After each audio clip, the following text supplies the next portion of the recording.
wars of wars. Beginning of this century, when the British Empire was in its heyday and Victoria's armies had claimed many lands.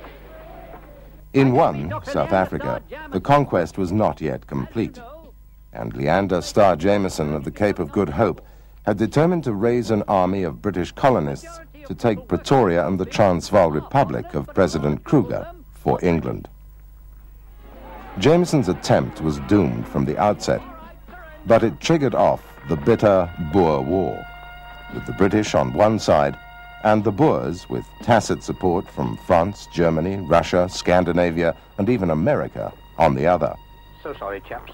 A small town, Mafeking, in the far north of the Cape Province, and 1,000 miles from Cape Town, was a strategic position on Rhodes's Cape to Cairo railway plan, and the British resolved to strengthen its garrison to 900 men, and they sent a young officer to command it. The Boers surrounded the town with 11,000 men and heavy field guns from France and Germany. The officer was Lieutenant Colonel Baden Powel, a cadre of young local boys who would run messages and help the defenders with their support work, often under heavy fire. And Baden Powell, noting their performance, dependability, and initiative, then resolved that a great task lay ahead for him. He had a vision of Mafeking. Mafeking cadets proudly took their place in history, as London celebrated Mafeking Night in Piccadilly. But it was soon after that, Baden Powell, prolific writer and planner that he was, resolved to set out the guidelines of what would be one of the world's greatest organizations. In London, Baden Powell would walk the back streets, often concerned with the poor children who scavenged there. And people would speak about his ideas. Lovely violets from Rose's scarf. Don't think he's going to buy from us, do you? He's a tough. As a matter of fact, I will. No flowers, thank you. Evening, love. What are you doing tonight? Can't we do something together? And a good evening to you, lady. And a good evening to you too, sir. Oi! Mary, come here. Yes, Do you sir. know who that was? No, sir. That was Baden Powell.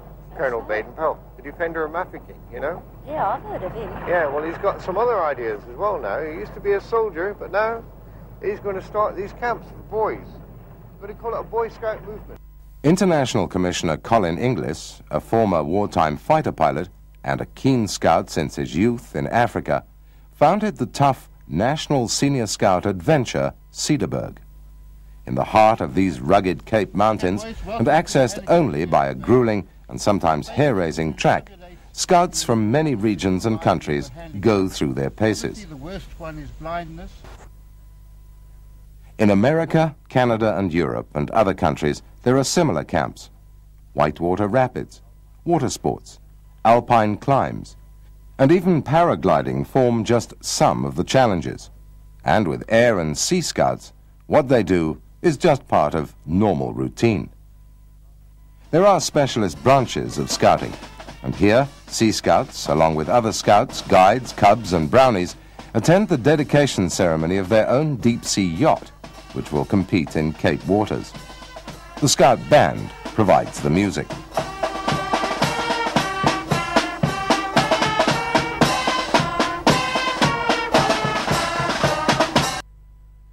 The vision of Baden Powell has become reality.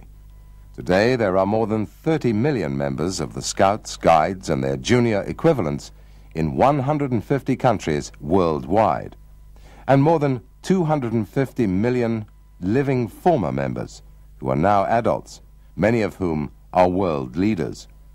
In countries like America, China, Saudi Arabia and Libya, Italy, France, Burma, Australia, New Zealand, Japan, the Philippines, Fiji, India, Korea. Headquarters of the Boy Scout Association is at Baden Powell House in Kensington, London. And there, in 1985, a flame was kindled and a torch was lit.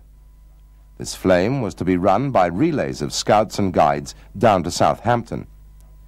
And Baden Powell would ride here to the many vantage points, usually alone. Favorite exercise of his, in other more open parts of South Africa, was to ride fast over vast distances. Onward, onward goes the flame, from one to the next, like the message of scouting itself, from one generation to another. To drive the distance takes 14 hours. To run the distance, 13 days. We are nearing Mafeking. Scouts and guides of many countries have assembled, and the flame comes in. Here, where Baden Powell saw the future, on the very place where the Mafeking cadets were first paraded, the flame from London ignites the Mafeking flame, and is witnessed by thousands. The leader of the scouts was a keen student of nature and could make accurate anatomical drawings from his own observations. And he was a great believer in natural remedies, the curative powers of deep breathing and exercise, and he advocated a diet of mainly fruits and vegetables to ensure health. My dear brother scouts, I am 80 years old. What do you think of that? But I can't say that I feel very much older than some of you. As a boy, I was a sort of seed scout, and what I learnt then helped me ever afterwards in my life. I became a soldier and did war scouting, and jolly exciting it was. In the army, I learnt service.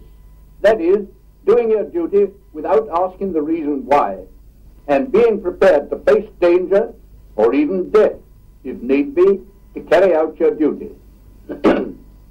I did a good lot of traveling, which opened my eyes to other countries and other peoples and their ways. I played games and got healthy, and I did exploring and got lots of adventure. Yes, I thoroughly enjoyed my life, and though I had no money except what I earned by my work, I got lots of pleasure, but after a time I found there was a difference between pleasure and happiness. You get pleasure by amusing yourself. 80 years may seem to you a long time, but in all my 80 years, I can't remember a time when I wasn't busy, even if you live to be 80, like me. I wish you a long and happy life, and lots of good camping. Goodbye.